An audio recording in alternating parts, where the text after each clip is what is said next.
আসসালামু আলাইকুম ভিউয়ার্স, আজকে আপনাদেরকে একটা স্পেশাল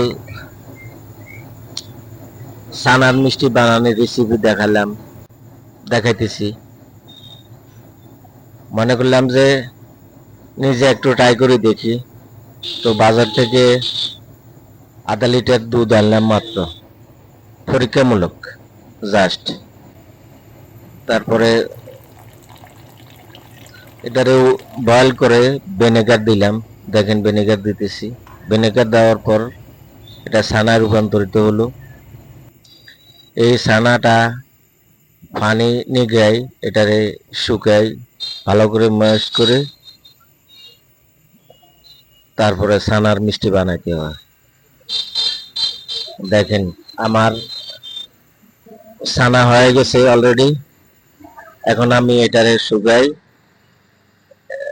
মিষ্টির ছোট সাইজ বানাইতেছি।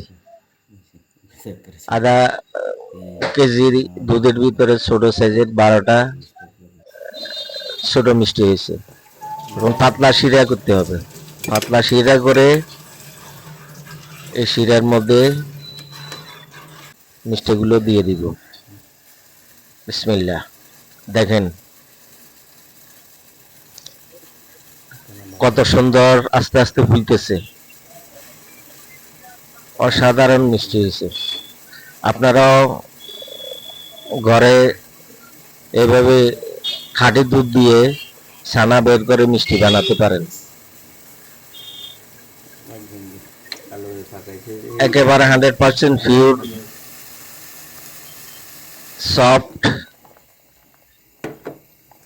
মিষ্টি হয়েছে মাশাআল্লাহ। দেখেন সাইজও মোটামুটি সুন্দর হয়েছে। এই দেখেন আমার মিষ্টিগুলা। তো আপনারাও ট্রাই করতে পারেন ঘরের ভিতরে নিজেরা। ট্রাই করে নিজেরা খেতে পারেন বা মেহমান আসলে দিতে পারেন।